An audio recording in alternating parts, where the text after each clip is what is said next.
Cha-cha. Streamlined marvel on wheels. It only needs a pair of wings to be at home in the sky.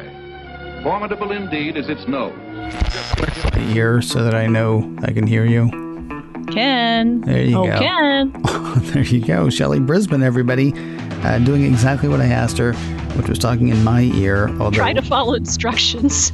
Other people may have been able to hear it as well, though. But I think that was me because I had something set kind of weird on this side. So I know normally on Monday it's news to Shelly. We moved that to Tuesday. But can I say it's news to everybody before we do it's news to Shelly?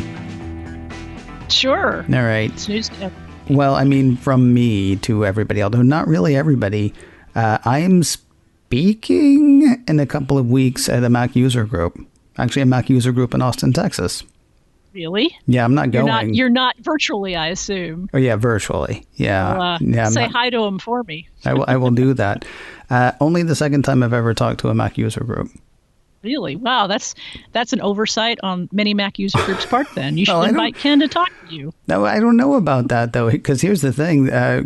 Nancy, and I wish I knew how to pronounce Nancy's last name because I've never tried before. And I know who you're talking about, and I'm blanking on her last name, so Nancy's now mad at both of us. Well, it's either Gravely or Gravely. I know who you're talking about. She's been running that user group for a really long time. Yes, and so she was kind enough to invite me, and I said, yeah, I'd be happy to. Thank you very much for asking. And she said, cool, it's up to you what you talk about. And I'm like, well... That's the next 3 weeks gone. That's the hard part, right? Well, no, because luckily it turns out I'm talking the day after the WWDC keynote. Well done. Yeah. That's excellent. It was not. It was totally a happenstance on my part, but I'm very happy about that. So if you remember that user group, I'll be there talking about that. Virtually. I won't be there. I'm not going to be anywhere because, hashtag times in which we live. Anyway, enough about what I'm doing in a few weeks. Let's talk about what's news to Shelly. Because, as I say, normally on Monday, we switched it up this week. But I take one day of the week and I turn it completely over to the guest and say, hey, I'm curious what you're curious about. What's on your mind? What is news to you? So when I put that statement or question or statement in the form of a question to Shelly, what's your answer? Electric vehicles are on my mind today, and they have been since yesterday, on Monday, when we at the Texas Standard, the radio show where I work, did a story about a bill working its way through the Texas legislature to attach a user fee, and I think that's the terminology that's most often used for owners of electric cars. So, of course, if you're driving an electric car, you're not paying gasoline taxes. Gasoline taxes are used to fund infrastructure, roads, bridges, ferries, that sort of thing. Mm-hmm. And so a lot of states, and this is not just a Texas story, there's a bill right now in our legislature as we work our way toward the end of the legislative session in a few days. But a number of states have been grappling with this issue of, we not only do we see electric cars coming, but we want them to come. And states like California and Washington State have gone so far as to encourage electric vehicles to come and to say, we would like to have no emission vehicles. We'd like to have electric vehicles be the only things on the road by 2030, 2035, and then realize, how are we going to pay for the roads? So the struggle is, how do you do so fairly? Because gas tax obviously is collected on the amount of fuel that you buy and the amount that you drive. So if you're going to collect a user fee on an electric vehicle, are you going to levy a flat fee? Are you going to somehow know what that car is doing, which creates all sorts of privacy concerns or issues about government knowing too much about what you're doing?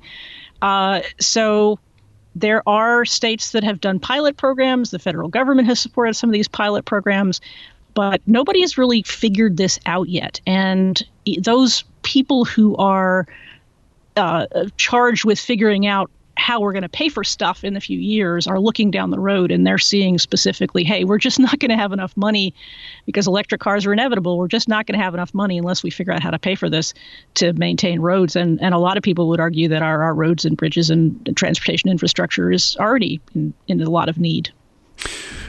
And remind me, because I think we talked about this last time you were on when we talked about Texas and the recovery after the freak ice and snowstorms that happened. Your legislature meets like every 2 years.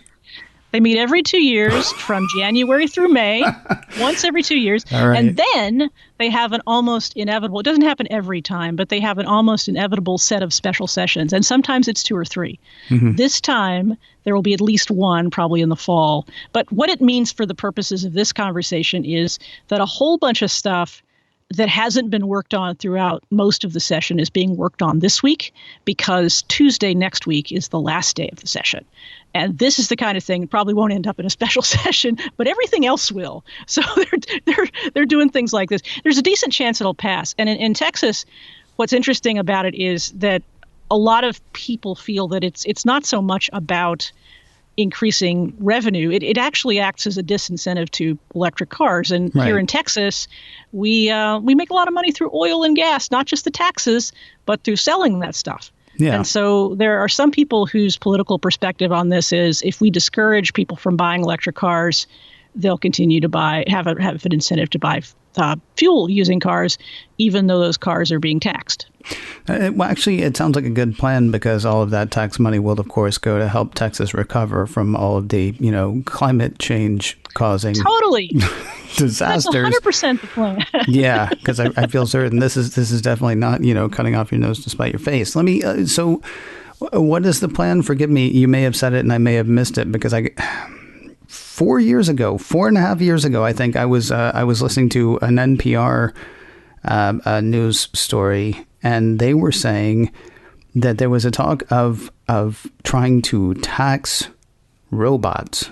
So like if somebody on an assembly line was replacing workers with robots, they were saying we're going to start taxing those the same way we would tax, people, except it's going to be the company that's going to be paying that tax. And the reason for that is because the people aren't going anywhere. They're just not going to be working. And all the taxes that we would collect from them to pay for things like Social Security, to pay for things like infrastructure on a federal level, they're suddenly not going to be making that money. They're not going to be paying those taxes. And so we're going to charge an income tax in the absence of those people making the income.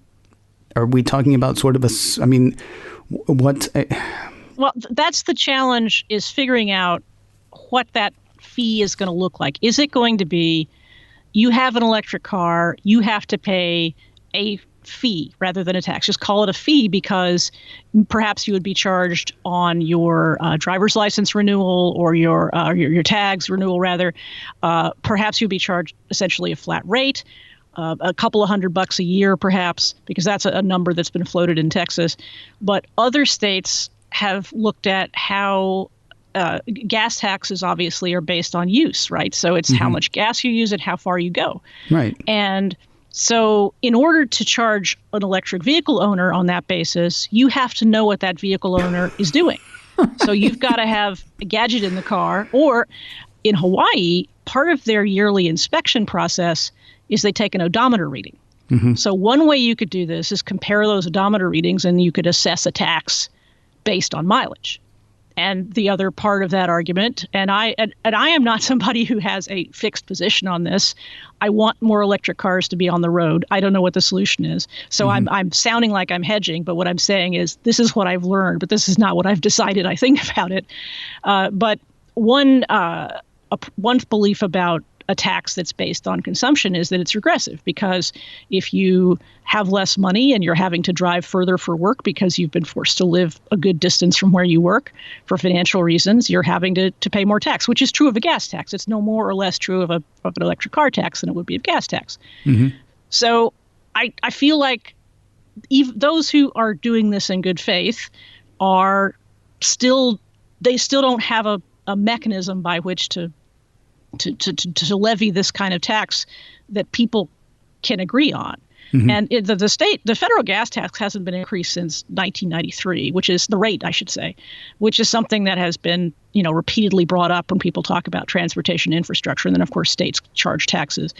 So it's really an open question. Well, what are we going to tax? And another approach would be, are we going to tax based on the weight of the vehicle? So we saw last week that the Ford F-150 is going to be made electric. There are all these Tesla trucks. There are all these other automated heavy-duty vehicles. Are we going to tax based on weight? Because that's actually going to do more damage to the roadways than your Honda Civic might. That's true. Or like a little two-seater electric something or other. It's maybe just enough for like 2 bags of groceries and 1.5 people, maybe. And I feel like the challenge is that because the political system or the system by which we do things in government is so contentious, it feels like it's going to be really hard to come to an agreement on something that, never mind fair, but just something that enough people in a legislature can vote on that they won't be afraid they're going to get booted out because some interest group or some lobby on one side or the other says, this is doom and we're all in trouble for this. Right. And so that's my worry, is that it just doesn't get solved. Hey, here's another question. Where's Elon Musk going to move Tesla after this? Right? There you go. Because remind me, Elon Musk, has he actually made that move to Texas, or was that still just a threat? Because I don't even know. He says he has. Okay. He hasn't. And what's funny about that is for a long time he said he was going to move to Texas. Right. He didn't tell anybody where in Texas. Right. I have since heard that it's in North Texas, but I say heard in giant quotes because it's not like I'm going to the same party as he is. It's like somebody somewhere said something to somebody. Mm-hmm. I don't know where he is. Somebody said the other day he was in Austin somewhere, which is his Texas factories are going to be. There's going to be one here in Austin, and he's already got his spaceport down in Boca Chica in the Rio Grande Valley. Mm-hmm. So he has many options, and allegedly he is a Texas resident. I would not be surprised if resident also implies that there's tax benefits, because Texas doesn't have an income tax. So whether he physically lays his head on a pillow in Texas each night, I don't know. Right. But perhaps his taxable address is there, and that's of benefit to him. It's good that he's going to Austin, because if there's a town in Texas that needs help, North Texas, the Panhandle, as far as I'm concerned. Is Texas, forgive me because I'm not from there, is Texas like California, where it's like there's Southern California, which is of course San Diego and LA. There's Northern California, which is, San Francisco, even though it's only halfway up the coast. And then the rest of it is kind of like, it's Southern Oregon as far as most people in California are concerned. Is the Panhandle even part of Texas? So North Texas, when I'm thinking North Texas, I'm talking about the Dallas-Fort Worth Metroplex. And that's what the people in North Texas will tell you. Sure. My public radio colleagues in Dallas-Fort Worth are, North Texas radio, right? And the Panhandle is further north than that. Yeah, right. No, I know. The Panhandle is so far north. It's, look at the map. But it is definitely, Amarillo and Lubbock will not let you forget about them. Okay. Texas does have many regions, and it's kind of funny it's different than California, which I always felt you could sort of divide in 3 parts. But Texas really does. I'm sorry. The 3 parts are the Bay Area, the LA area, and the rest of it nobody actually cares about. Right. Which I'm not saying that. Which is actually split up in different parts. Yeah, I know. It always offends me when people say, oh, yeah, Northern California. I was like, oh, yeah, up by Humboldt. And they're like, what?